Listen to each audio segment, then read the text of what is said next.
Situé à près de 8 km du centre-ville d'Aplahoué, le site devant abriter le barrage hydroélectrique d'Adjarala se résume désormais à un vaste champ de ferraille que surveille le reste des ouvriers convertis en gardiens. Judikaël Tamadaro, l'un des chanceux ouvriers encore présents sur le chantier, ne comprend pas ce qui leur arrive. Nous-mêmes, on ne comprend rien. Les travaux tournent vraiment au ralenti et depuis le mois de janvier, ils ont commencé par arrêter des gens de façon périodique.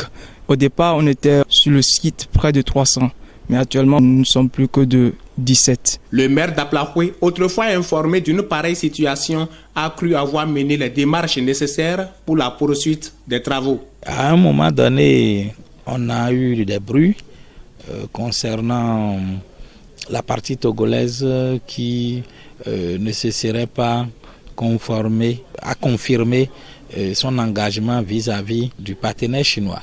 Nous avons informé le préfet de Tom qui a vérifié l'information qui n'était pas avérée. Donc pour redonner confiance aux Chinois, et le préfet du Koufo et le préfet de Tom s'étaient rendus sur le chantier et on a procédé à une cérémonie des couleurs pour redonner confiance, pour confirmer les volontés politiques. En plus de la confiance et la volonté politique, l'entreprise Sino Hydro, en charge de la construction du barrage, a actuellement quelques soucis financiers, à en croire cet ingénieur croisé à la résidence des ouvriers chinois située non loin du chantier. Now we are facing a serious financing problem. Nous sommes confrontés actuellement à de sérieuses difficultés financières parce que les gouvernements béninois et togolais sont les copartenaires du projet. Mais la partie togolaise ne s'est pas encore acquittée de sa contribution. Nous ne savons combien de temps ils mettront encore à le faire. Nous espérons entrer en négociation avec eux pour accélérer le processus de leur côté. To communicate with Togo government to accelerate the progress.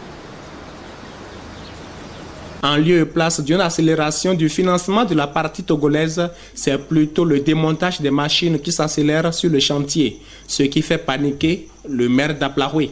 Il y a quelques semaines, les ouvriers qui aident les Chinois sur le chantier sont venus nous dire que les Chinois sont en train de plier. Alors, on a été sur le terrain, nous avons constaté la disparition de quelques équipements qui pourtant étaient venus pour servir à faire le travail. Nous avons échangé avec l'interprète chinoise qui nous a dit effectivement qu'il y a quelques problèmes administratifs.